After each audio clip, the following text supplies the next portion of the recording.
there. And I'll just send it to you. All right, I'm going to wait as we get more webinar attendees trickling in here. And I need to send this link real quick. There we go. Welcome, everybody. If you want to say hello in the chat, by all means, go ahead and introduce yourselves. There will be opportunities for you all to be able to hopefully ask questions if we have time. Oh, wow, look at that. We've got about 30 people or so here. Let me just get my other screen ready to go here. All right, good. All right, so let's get right to it. Good afternoon, everyone, and thank you for joining us at Secular AZ today.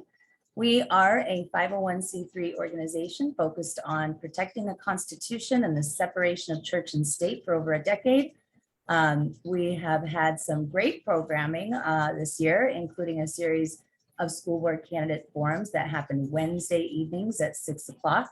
Next Wednesday on 8/10, we will be talking to candidates from the Marana Unified School District.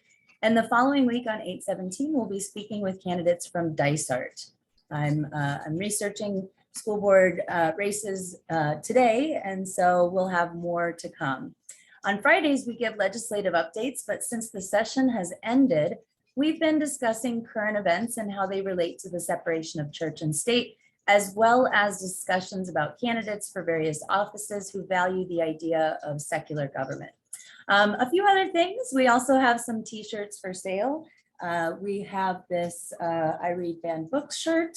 It comes in various colors. If you're interested in it, you can find it at our website. We've also recently created a space on our website to showcase secular wedding and funeral officiants. I'm one. I've never done a funeral. However, I've done 6, I think, weddings. And so if you are legally certified to officiate weddings, please reach out at info@secularaz.org with your bio and a picture. And then finally, we have an incredible fundraising opportunity with the donation matching campaign of $30,000 put up by a generous and loyal supporter of Secular AZ. But today, so if you'd like to donate, please do so. But today, I am excited to welcome a local journalist who will be speaking today about QAnon candidates running for or already in elected office. Reporter Jerod MacDonald-Evoy joins the Arizona Mirror from the Arizona Republic, where he spent 4 years covering everything from dark money in politics to Catholic priest sexual abuse scandals. Jerod has also won awards for his documentary films, which have covered issues such as religious tolerance and surveillance technology used by police. He brings strong watchdog sensibilities and creative storytelling skills to the Arizona Mirror, and we sure do feel lucky to have him here to speak with us today. So welcome, Jerod. And if I missed anything in your bio, by all means, cover any ground I did not. No problem. Thank you. I think that covers it pretty well. I've been at the Mirror we're coming up on our 4-year anniversary here in September. And I'm happy to speak about, QAnon here in the state of Arizona. Well, thank you so much. So, with that, this is really your rodeo right now. So if you need to share your screen or anything like that, please, by all means, go ahead and let's get started with the program. Yeah, I think I'll just kind of speak a little bit about my reporting. I had a story come out recently about some of the candidates that were running out here in Arizona. We just had the primary out here in we just had a lot of the results come in. The main candidates I wrote about that was a story that got a lot of traction out here. Those candidates that were kind of the more I would say they were candidates who were working alongside this QAnon personality that were having their campaigns run by this QAnon personality, and they were sharing a lot more of what I would say is the QAnon centric talking points. Those candidates did lose their primaries, so the QAnon candidates that would be the big QAnon candidates in Arizona did actually lose their races. You had, Ron Watkins. He was the big QAnon person that a lot of people are more familiar with. A lot of people believe that he is, the voice behind those Q posts. And for those who may be listening who are not familiar with Q and what QAnon is, QAnon started back on a website called 4chan. 4chan is a forum on the internet that is kind of known for this type of posting that it's kind of synonymous for a lot of different types of posting. People post things about paranormal research, or the big board on there that is popular is called Poll, which has bred a lot of extremism. The Christchurch shooter has been known for citing Poll as being where he got he was radicalized. The Buffalo shooter cites Poll and 4chan as being where he was radicalized as well. 4chan is kind of a bastion of this kind of really radical and conspiratorial thinking. QAnon was born out of the depths of 4chan. It later moved into a new place called 8kun and 8chan, or Infinity Chan.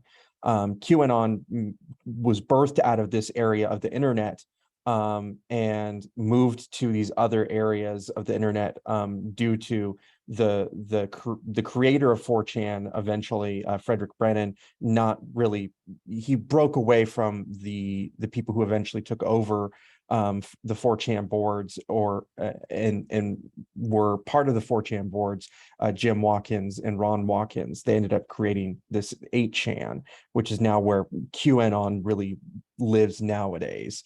Ron Watkins, he came out here, and part of the reason why a lot of people believe he is behind Q is because there's a lot of connections to the Q postings, and that's a much longer, in-depth story than I can tell in this forum today. But he lost his primary out here by a large margin, got 3%, only 3% of the vote. Some of the other QAnon candidates out here that were having their campaigns run by these Q influencers like Austin Steinbart, who is this man who many call him Baby Q. He's in this more fringe sect of QAnon. QAnon has these tribes, and in the conspiracy theory world, you have these, people have different beliefs when it comes to conspiracy theories. Think of like in terms of 9/11. Some people think that, the buildings were brought down by bombs, and then that conspiracy theory in itself can evolve. Some people think that it was just bombs placed in the building. Some people think that the towers were brought down by a nuke, and then that can even evolve into there were no planes even at 9/11. QAnon is very much the same way. Some people think that, the QAnon conspiracy theory is about a network of pedophiles trying to, traffic children, and Trump is trying to bring that down. Some people think that Q is Trump. Some people think that, it's someone within Trump's organization who's Q. And then you have people who think that Q is this person that they follow, whether that is this Austin Steinbart person or JFK Jr., who died, who didn't actually die, who is this other person, who is maybe this other person. And that's kind of Q in a nutshell. It's what I think it's what people really kind of want it to be in some senses. And in Arizona, we have a lot of different politicians who've kind of fallen into QAnon and believe in it in a lot of different ways. And just because we don't have these politicians who were running on a platform of it, these candidates who are working alongside these Q influencers, we do have a lot of politicians that did win their primaries, and we do have some electeds who do believe in QAnon. Former state senator David Farnsworth, who beat Rusty Bowers in his primary, he has called QAnon a credible organization. He will be up for election. He has also believed in a subsect of the QAnon community, believes that DCS or CPS is involved in sex trafficking. That is a QAnon conspiracy theory that is quite pervasive. We saw that during the Save Our Children movement that became, and that's something we saw with QAnon as well. QAnon has wormed its way into the mainstream with, it's something that it has worked very hard to do. QAnon belief has kind of done this thing that we've seen also with white nationalist organizations, where they've tried to make their messages more palatable to mainstream audiences. They did that with the Save Our Children hashtag. That was very much a campaign by a lot of QAnon groups to make the messages of QAnon more palatable to mainstream audiences. We saw that a lot with QAnon. Save Our Children was one of those pushes by a lot of QAnon groups to make their message something that was more digestible. And that was a way for a lot of people to enter as an entry point into QAnon. And then we saw that devolve into a lot of attacks against things like CPS and DCS here locally. You have Justine Wodsack, who also won a primary. She has shared a lot of QAnon related posts. And she beat out Vince Leach in his primary as well. She will be up for election. You have Marianne Mendoza. She also is going to be up for election, and she was actually booted from a RNC speaking position a few years ago, and she was part of a Trump victory campaign position for sharing a QAnon thread that also had largely anti-Semitic language, because a lot of another aspect to the QAnon conspiracy theories is that it echoes back to what is called the Protocols of the Elder Zion, which is this conspiracy theory that dates way back that basically claims that the Jews are behind a lot of this, and it's an anti-Zionism, anti-Semitic trope that has been used by white supremacists and white nationalists and neo-Nazis for years to try to blame the Rothschilds and things like that, and the Federal Reserve for all sorts of ills in regards to this. And QAnon gets wrapped up into these anti-Semitic tropes in regards to that. So QAnon is kind of this odd, all-encompassing conspiracy theory that often like envelops a lot of other conspiracy theories. And it can be very hard to untangle that mess. And once people start kind of getting hooked into it, they kind of get hooked into a lot of other things.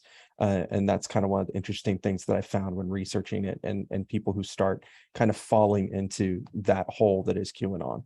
I know I've been kind of talking for a bit. I don't know if anyone has any questions or if you do as well, but there's a lot to kind of unravel when it comes to QAnon in the state of Arizona. You also have things like Jake Chansley, who is the QAnon shaman, as well as other activists in the state, and also the QAnon's connections to things like white nationalism in the state. We do have one comment in the Q&A from an anonymous attendee, and this person says, I talked with Jerod on eviction issues early in COVID, and he's really an outstanding reporter. So more of a comment than a question. And, you know, one comment that I have is that, this is a good question too, but real fast though, I almost feel like it's almost like this, like 4chan, like these are internet people, maybe they work in IT and they're in front of a screen all day and they're just kind of throwing things out like, let's see if people will believe this one. It almost seems like how many wild stories can we make up? And let's see if people fall for them, you know, like the Pizzagate thing, or, you know, did it start as a joke? Well, that's a good question. You know, when it comes to QAnon, like with many conspiracy theories, it's, you know, there's this idea of, you know, pardon my language, shit posting. That's a term of the internet, and you see a lot of that within, you know, the conspiracy theory community, and especially with 4chan and, you know, just the internet community at large. You know, there's a lot of just, you know, that kind of posting, that trolling kind of stuff online. People will post things that might be bait or just be posting stuff that's kind of crazy. You see that, especially when you have a movement that kind of started in the depths of 4chan, right? 4chan is this community that is really well known for just being kind of nutty and weird that people post stories that are not real all the time in there. People post stories that are off the wall, and it is anonymous. It's completely anonymous in 4chan. The way that people would identify Q is because you get a series of numbers next to your name, and they would identify because that series of numbers would come back up, you know, related to that person, and who was the Q poster. That was kind of one of the early ways they started identifying that person who was allegedly Q coming back. But it's hard to tell, you know, if this was all just one big, you know, as one of the things they say, a LARP, a live action role play, if this was all a LARP, a fake thing. And in all likelihood, it's more than likely someone was just being, you know, exploitative of a situation. And like with most conspiracy theories, it's someone posting just ramblings and making connections where there are none. I mean, when you look at most conspiracy theories, there's a small grain of something there about, you know, something that might be odd, and then it gets morphed and warped into something larger. For example, we saw this with the Arizona audit. I remember this when I was covering it. There was a Phoenix police aircraft that was circling near the audits where they were doing the Coliseum, and actually a popular QAnon podcast caught that on the radar, and the flight radar, and then they went with that, and they said it was a Department of Homeland Security Biden aircraft. But no, it was, you know, as someone who is, I'm a plane nerd, I look up the aircraft's tail number. It's Phoenix PD. They're circling, you know, several miles away from the Coliseum. They were probably following or looking at a you know, a car chase or following a suspect. But you know, they just see aircraft, you know, that belongs to the Phoenix police, and they run with it. And that's the kind of things that ends up happening. And then that disinformation, that misinformation just snowballs. That one wrong fact stays the wrong fact and continues to go. So I hope that kind of answers that question, but it's hard to tell. And when it comes to the internet, things that are wrong usually tend to stay wrong for a long period of time. And I think we've seen that the past few years, especially after 2020. Well, and with this situation too, there's like, it doesn't seem like there's a way to hold anybody accountable. Like, you know, I've been kind of paying attention to the Alex Jones defamation trial, and at least there, you know, he may be held accountable. But with being an anonymous website where anybody can post anything they want to, you can't really hold anybody accountable. And that's just a comment. I do have another question coming in the Q&A. And this is a good question too. I thought this as you were giving your introduction. What is Michael Flynn's involvement in QAnon, if any? That is actually a very good question, and that was something I meant to bring up. Michael Flynn is very involved in the QAnon stuff. He's tried to, him and his brother have tried to kind of distance themselves from that, but as I noted early in some of my audit coverage, he was in this documentary called The Deep Rig, which premiered shortly after the audit concluded, and he had this bracelet on in the film that had the one of the slogans of QAnon, which is "Where we go one, we go all." And he's done the slogan. He said the slogan in videos, and he's had that slogan in other aspects, and he's gone on QAnon podcasts, and he promotes QAnon people. He pays QAnon influencers through his organizations. He's very deeply involved in the QAnon movement. He's made lots of money through the QAnon movement by supporting people in the QAnon movement. He's tried to like distance himself from that in that respect, but he goes to QAnon conventions and conferences. He speaks frequently with these people. He often like shares QAnon content and shares QAnon influencers, and their talking points in many ways. He may not very overtly like say certain QAnon things, but he is very connected to the QAnon movement. There would be, I don't believe QAnon would be as big in certain aspects, or he would be as big in certain areas of his profile without QAnon, because the QAnon community very much is, they love Michael Flynn. Michael Flynn is one of their heroes. He's one of their people.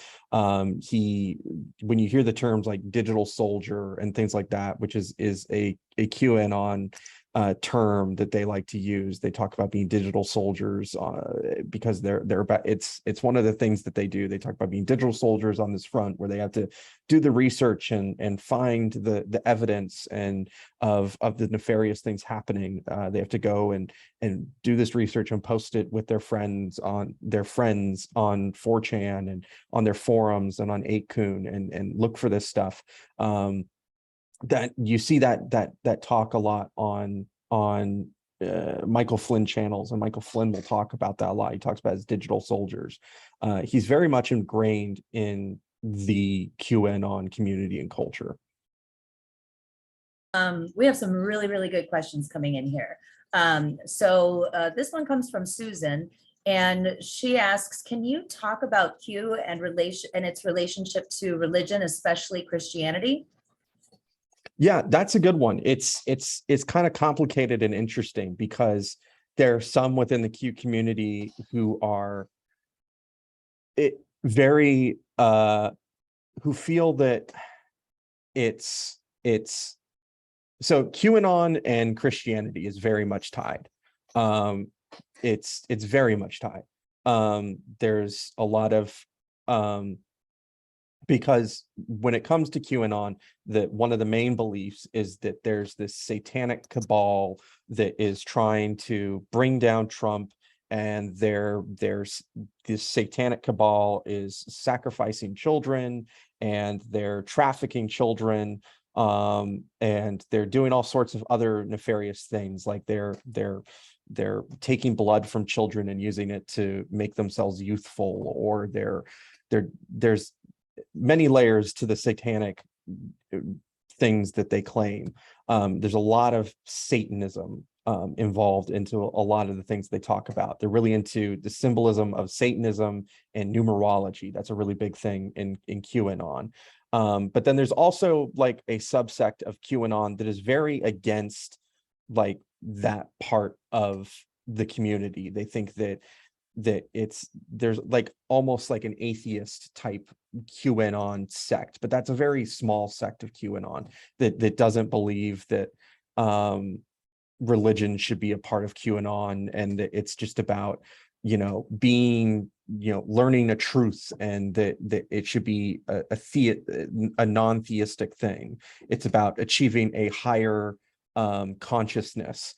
It's this almost new age type QAnon belief, and that's part of the QAnon that kind of brought in a lot of other people. That's part of what made QAnon kind of I don't want to say, I guess I would say dangerous, because we saw this early on in QAnon, where it was bringing in a lot of people from not just the right, but from the left as well, because they saw it as this new age movement. It was bringing in people who were into like I would say Hinduism and like these other new age religions, who were seeing it as a form of spiritual enlightenment. You saw a lot of people who were seeing QAnon as an offshoot of that sort of spirituality, and they were people who were really into yoga, like that the crystal type spirituality, that kind of Sedona-esque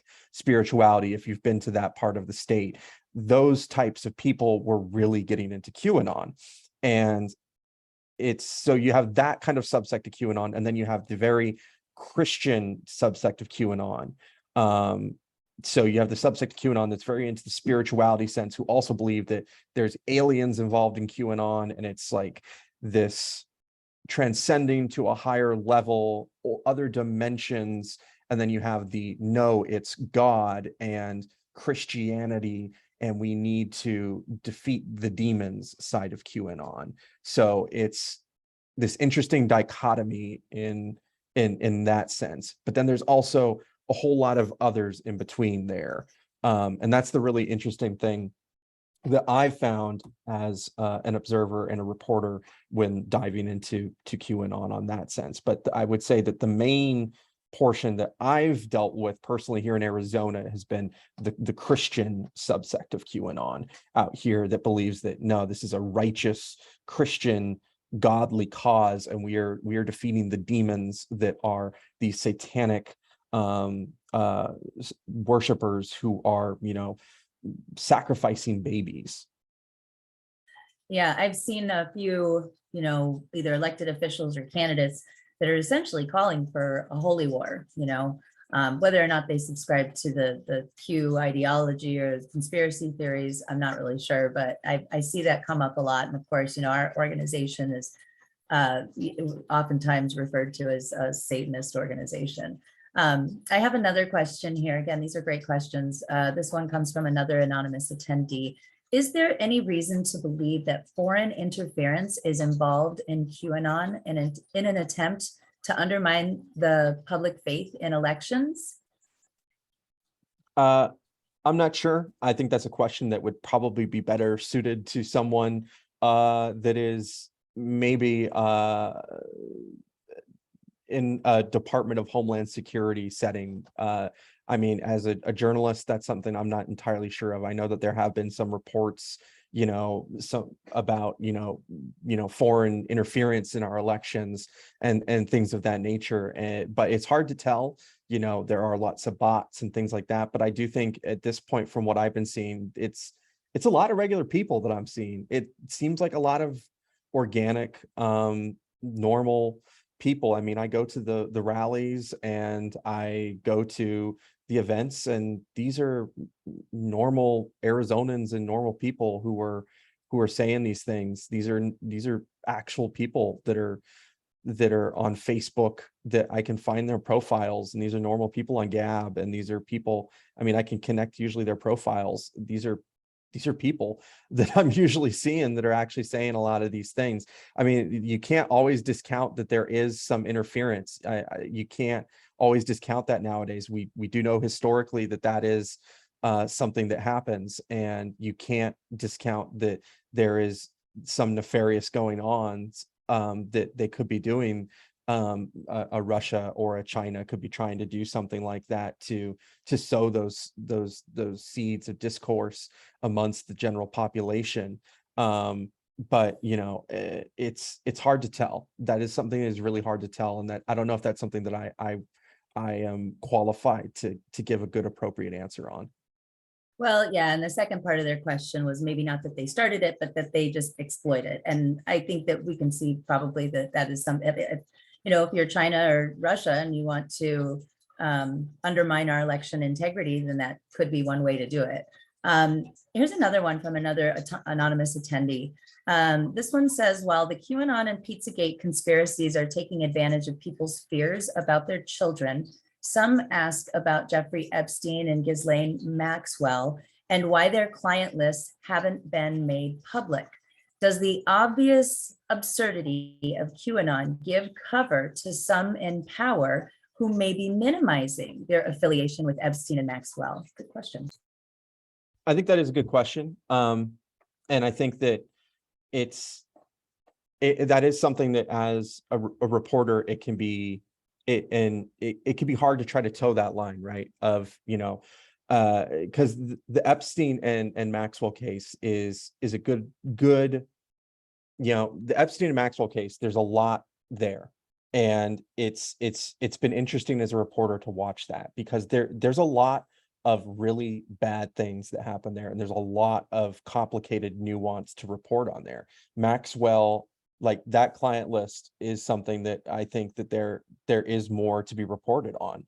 And I think that there's stuff that is probably still that needs to go on there. And there's more stuff with Epstein going on there. And there is, I believe, a lot of reporters doing work on that. And it's this kind of thing that you see that I've tried to point out even to some friends on Facebook. I remember there was this post a while ago that was going viral of people saying, the media is not covering the Maxwell case. And it's like, but the post was sharing a screenshot of an ABC 15 or ABC News, coverage of the Maxwell case. And it's kind of the issue is people get in their little bubbles. And I think that that's part of the problem is everyone, especially now in 2022, has gotten into their media bubbles on their specific things. You have the QAnon people are now, they read QAnon related news from QAnon related sources that are telling them no one's covering this. This hasn't been released. That hasn't been doing that. No one's writing about this. The media isn't telling you the truth about that, while the media is trying to and doing that actively, or they are covering it. And while this side's doing that, I think the problem is more an issue of everyone's kind of siloed nowadays into their own little areas. I think that there are issues of people in power probably not getting held to account on that, probably. And I think that is more an issue of just, it's probably time is probably, I think that there's still time. From what I've read on those cases, there's still things going through the justice system. And from what I know too of covering federal cases and Interpol cases, and from what I know on those cases, it takes a lot of time to build cases, especially interstate cases that involve multi-jurisdictional people like that. This is going to take a lot of time for those cases to move through any sort of system. We're probably talking about 5-10 years for anything to happen on any of those cases. And it's not going to make anyone happy, I don't think, in the long run. And it's just going to probably add more fuel to the fire for all of those conspiracy theorists and all of those conspiracies in the meantime. And I think that the media is going to have to try to continue to figure out, as they have been the past 5 years, how to reckon with writing about that and figuring out a way to satiate the masses without feeding into those narratives. And I don't think we've quite figured that out yet. Okay, we've got another question from Peter. And Peter says, luckily, Ron Watkins, QAnon tech person, oops, I didn't mean to change the view like that. Sorry about that. QAnon tech person came in last in his bid to run for Congress in AZ-CD2. Maybe the voters saw the light in his case. Well, maybe the voters saw the light in his case anyway. What do you think of the MAGA Trumpers who won Tuesday's elections? And they're asking specifically about Lake, Masters, Fincham, and their connection to QAnon. Well, personally, I don't really give my opinions on candidates, but I can tell you about their connections to QAnon. Well, Lake has used language related to QAnon. She's called her opponents globalists, which is very much a nod. It's a term that's become very popular in the past 5-6 years. And it's a term that is kind of started in the conspiracy world. Alex Jones kind of popularized it, a long time ago. He kind of started that. And it's a term that it started with a lot of the World Economic Forum conspiracy theories, which really has a root in anti-Semitism, and got popular again when QAnon really started becoming popular. And it has its roots in the Rothschild conspiracy theories, which gained popularity due to a lot of people trying to claim the Rothschilds, which is a big old Jewish family, were controlling the banks. And that has a real deeply rooted anti-Semitic roots in how it started. And it kind of goes back to World War II. And she's that's become a real popular trope among conservatives going back to kind of 2016, Trump really kind of started making that popular, using the globalist phrase. And Carrie Lake has kind of gone and started using that really recently. She started calling Karen Taylor Robinson a globalist. Fincham is probably the most prominent QAnon candidate that we have. He was at the Forgotten Country QAnon convention last year in Las Vegas. That is a really big QAnon convention. He was at that with Wendy Rogers, Sonny Boreali, and Leo Biasucci. That convention featured a slew of real big QAnon personalities, including Ron Watkins. That convention featured just a litany of election denying information, QAnon speakers where they talked about Pizzagate and Pedogate, which is another big QAnon belief that there's this big conspiracy to cover up pedophiles within the U.S. Government. Fincham has also claimed without evidence that there's politicians currently that are sex offenders and pedophiles in the governments, and just really didn't elaborate on that claim. He also at that convention, that Forgotten Country one in Las Vegas, there was a lot of really deeply anti-Semitic images that were played on the screens, and references to 9/11 being a hoax and set up. And also images that were incredibly anti-Semitic. I just kind of had to reiterate that because they were just kind of awful. But he's kind of the biggest QAnon connected candidate. He also has been on a lot of QAnon podcasts as well, some real popular ones that are really big with the Q community. Then you also have Wendy Rogers, who's been on a bunch of QAnon related podcasts, as well as Carrie Lake. She was on In the Matrix, which is probably one of the largest QAnon podcasts out there that has a huge reach. And is In the Matrix is it's a reference obviously to the film The Matrix, which is really big among the QAnon community, because a lot of them believe there's that whole idea of taking the red pill versus the blue pill. And in the Matrix, and it's a big thing in the QAnon community about if a lot of them believe we're in the Matrix, we're trying to get out of the Matrix. There's a lot of that's a big film for the QAnon community, because they believe you have to kind of get out of the Matrix, or they're looking for it's a big film, has a lot of symbolism to them. Plus you have the whole taking the red pill. The red pill is a big term for QAnon and also conservatives as well.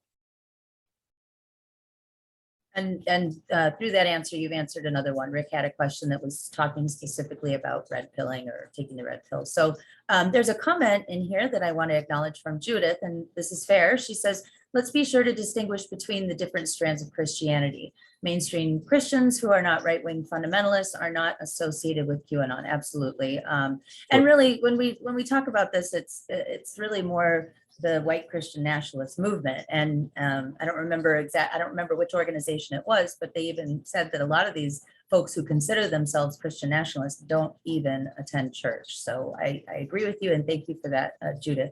The next question we have is from Ryan. Ryan asks, where does QAnon dovetail with right-wing extremist groups like 3%ers and Proud Boys? Is there a shared ideology? Great question.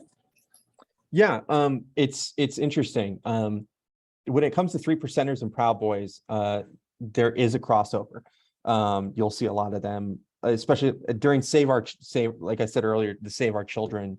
That there ended up being a major crossover there, because they saw kind of this shared unity there of the belief that they all needed to quote save our children from pedophiles and things like that. The big kind of new move now is lately we've been seeing the real big anti-LGBTQ movement lately, the anti-drag shows wanting to call all LGBTQ people pedophiles. That really has a lot of strong roots in the QAnon movement. That is really where we're seeing a lot of the 3%ers, the Proud Boys, and the Groypers, the America First movement people. that's really where we're seeing the real big crossover between QAnon and those far right groups.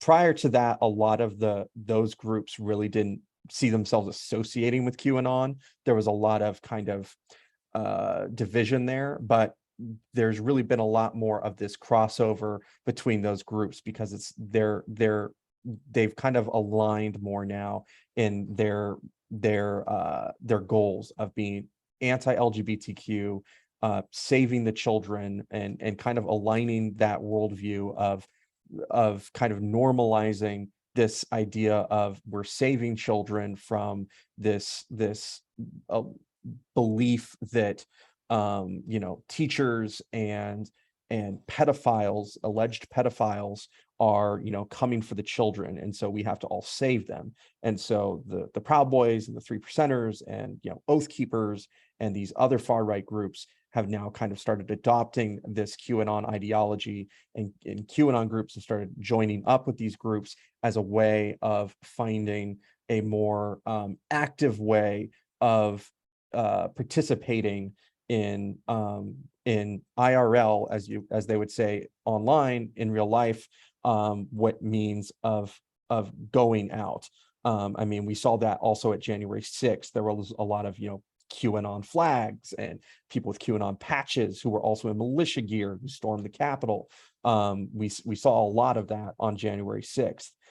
So, I mean, if you look at a lot of the people in militia gear, they would have like 3%er patches, and they might also have like a "where we go one, we go all" patch, or a flaming Q symbol patch, or other similar Q related symbolism on them. There's a major crossover between militia groups and Q, because a lot of them see the Q kind of calling as a righteous cause, and there's also this major belief that the person who's behind Q is a military leader, or that that Q is Trump, and if Trump is your commander-in-chief and your legitimate president, and the person in power is an illegitimate president, then you need to be following that person if you're a member of a militia. And there are quite a few questions in here, so I will do my best to get to all of them, but we do have a hard stop time at 1 o'clock today. This anonymous attendee wants to hear more about Justine Wadsack. It's kind of a vague question, so tell us more about what you know about Justine Wadsack. Yeah, well, let me bring up some of my notes, actually, if that's okay. No, that's fine. Yeah, she had tried to run previously in some other places, and she had tried to run in Tucson, and she was also a member of the Purple for Parents group, which is a kind of another extremist group out here in Arizona. They often go out to school districts and protest out there. One of their members, Steve Tyler Daniels, got arrested out in Scottsdale for protesting out at a school board meeting out there. She has used on her Twitter the WWG1GA hashtag quite prominently, and she won she won the primary against Vince Leach.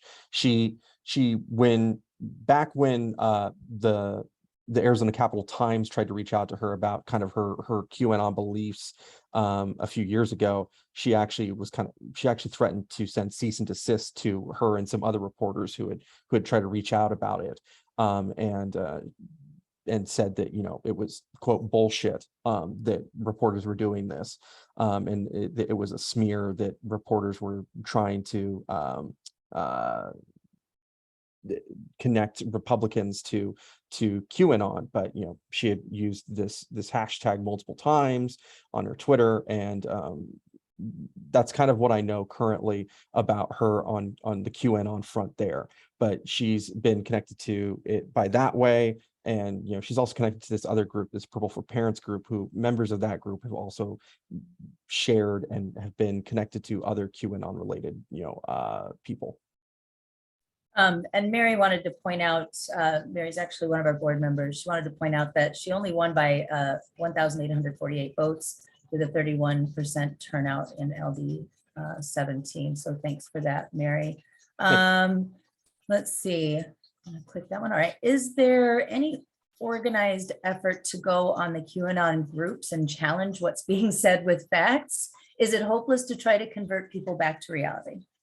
Well, I know that there's some like I know that there was this Reddit group that I followed for a bit that was I can't remember the name of it right now off the top of my head. I'm sorry, but it was a Reddit group that was basically it's a support group for families and friends of people who have family and friends who are in the QAnon movement because you know it's something that you know it's a very it destroys a lot of people's lives and it can make it very hard for a lot of people if you have a family member or a friend who becomes really ingrained into this conspiracy theory and movement. I've spoken to some people off the record about it, and it has completely just obliterated some people's family units and made it like so they just can't talk to this person anymore because it's all they talk about, or they just won't stop talking about it, or they cannot get through to that family member anymore about anything in regards to that family member won't hear reason, or you say something to that person and they just won't hear the truth. In regards to trying to speak reason, I remember when I spoke to former Senator David Farnsworth about, I confronted him about, his QAnon beliefs. He said that something along the lines of, I have the quote up here, that, he hadn't actually researched, he said something along the lines of, that, well, he said, quite frankly, I don't have time to look into things like that. When I asked him if he had, looked into, if QAnon, the fact that QAnon had been deemed a domestic terror threat by the FBI. And, he said, my basic impression is that they're a credible group. When I also asked them if he had done his own research, and that he relied instead on the research of other, quote, credible people that he trusts. And I'd spoken to one of his former campaign people who said that he had pushed on his beliefs on this multiple times, and Farnsworth just didn't want to hear it. And that's something you hear a lot when it comes to this, is just people get very ingrained into this. And some people come out of it and some people don't. We've seen this a lot too with some of the violence that's come out of QAnon. It is something that has become connected to a lot of violence. There was the man who was connected to QAnon, who I believe he killed his wife and his daughters in California. Then there was there's been several murders connected to this movement. But these people have also been connected to mental health issues already. So you also have to keep that in mind, that this is something that, if it's someone who is already already has, issues with, mental health, then that's something that is going to impact how that they are impacted by this conspiratorial thinking. And that's something that I've talked about with experts on this. And it's hard to completely assess how someone's going to be impacted by this conspiratorial thinking and this movement. And that's kind of what makes conspiracy theories in general across the board dangerous. And we've seen this for decades. I mean, look at how things like, the conspiracy theories around Waco impacted Timothy McVeigh and what he did. All right. Yeah, I think of Guy Reffitt, the January 6th insurrectionist who was turned in by his son. And then, we saw his daughters outside of the courtroom after the decision was handed down. It really, this whole era that we're living in right now is kind of tearing families apart. All right, we have another question coming in from Sharon. And again, we have about 11 minutes left and we still have 9 questions, so I will do my best. Can you explain the Ron Watkins complaint against Wendy Rogers? And do you think Wendy's attack had an impact on how badly Ron Watkins performed on Tuesday? Will do. Yeah. So Ron Watkins filed an ethics complaint against Wendy Rogers, that basically said that he believed that Wendy, because Wendy put out on Telegram a message asking the Groyper Army to hit Ron Watkins. The Groyper Army is a group of internet trolls that are white nationalists, that are followers of another white nationalist named Nick Fuentes. They're mostly like Zoomers between the ages of 18 to 25, and she had asked them to do this because Ron had been claiming that Wendy Rogers and Karen Fan were engaged in a backroom deal with the Maricopa County Board of Supervisors to hide the Splunk logs, and that's how they got the special master and all that stuff. It was a lie, and it was just more of that audit drama that was going on during that period of time. And so she had asked the Groyper Army to hit Ron Watkins, and so months go by after all that, and Wendy Rogers endorses Eli Crane. A few days later, Ron files that ethic complaint. I think that timing is important because I think it's kind of interesting, because Wendy, up until that point, had been a very big supporter of Ron Watkins. She had supported him through like the cyber symposium during the audit and during a lot of other things. She had been a big supporter of Ron Watkins, but up until that point too, before the hit on Ron Watkins, things had been kind of amicable between all them, because Ron was, from what we can tell, seemed like to be part of the Arizona audit unofficially. We still haven't been able to confirm if he was officially part of the Arizona audit. And so Ron files that ethics complaint claiming that because Wendy put out this hit on Ron, that it was basically constituted a threat on his life. It caused him to get death threats, and it was unbecoming of her in her office. And that was kind of the gist of his complaint, because the Groypers are a group of white nationalists, and it showed her connections to white nationalists. And that was basically the gist of his complaint. I don't think that any of that impacted his chances. I don't think Ron ever had a chance in this state. Ron didn't ever have really the resources to run. We saw that clearly from all of his FEC filings. He really didn't have the name recognition. He didn't have the talent. We saw that from the debates. I never felt like Ron was ever a serious candidate. Also with the baggage, Ron was never really a serious candidate, and that was pretty clear from the start.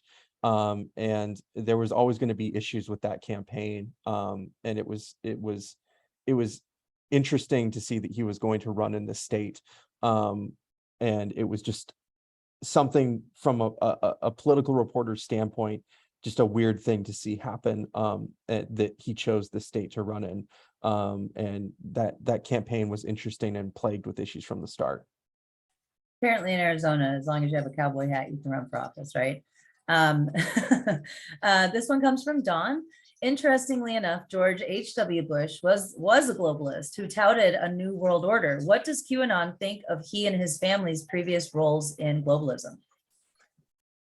That's interesting, and that's true. And that's one thing with QAnon, is it doesn't really differentiate between parties. It goes after everyone. It goes after Republicans. It goes after Democrats. I've seen them go after George W.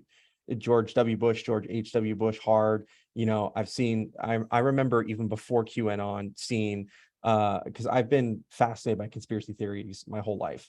And I remember there was this old website back in the early days of the internet that showed pictures of George H.W. Bush doing the hook 'em horns for Texas, I believe A&M. And they were saying, oh, that shows that he's a Satan worshiper.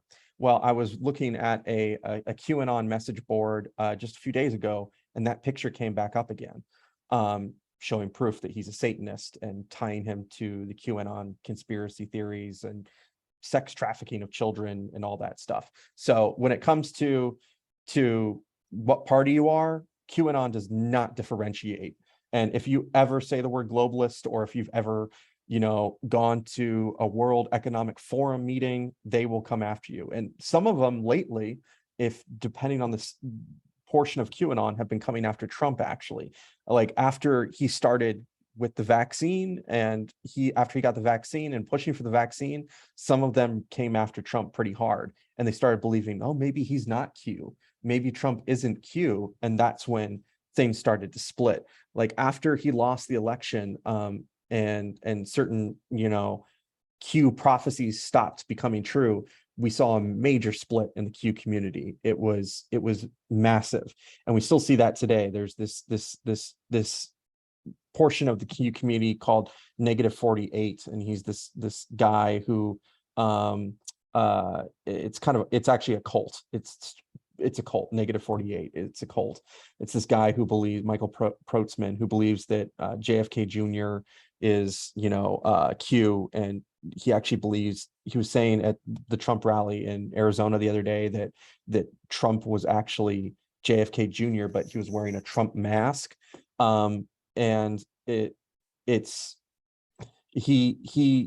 a whole, I don't remember where exactly I was going with that now, but it's a whole, they've divided into whole other sects, and Q people attack him and he gets attacked by other Q people. It's fascinating. It's fascinating if it weren't so terrifying. It's terrifyingly fascinating for sure. Here's another question from Susan, and she asks, are there well-known celebrities that have been radicalized by QAnon? I believe so. I can't think of them off the top of my head right now, but I'm very certain there have been. I can't remember some of them off the top of my head right now, but I know there have been.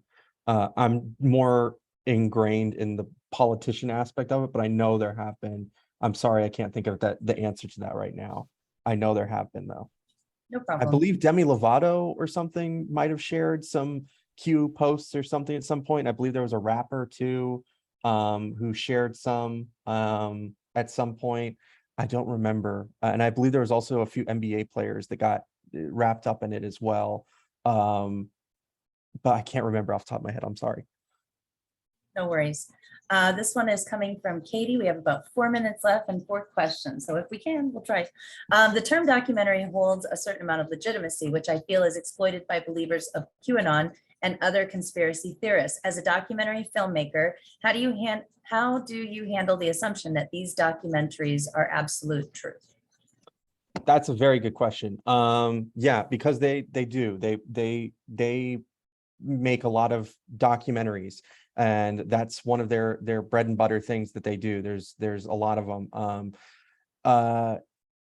I think the best thing that we do as journalists and as a documentary filmmaker that we do when it comes to those is we just what I try to do is I usually call them, when I write about them, films instead of documentaries, because a lot of them are more like akin to propaganda films, because they're more pushing an agenda than they are straight up any type of fact.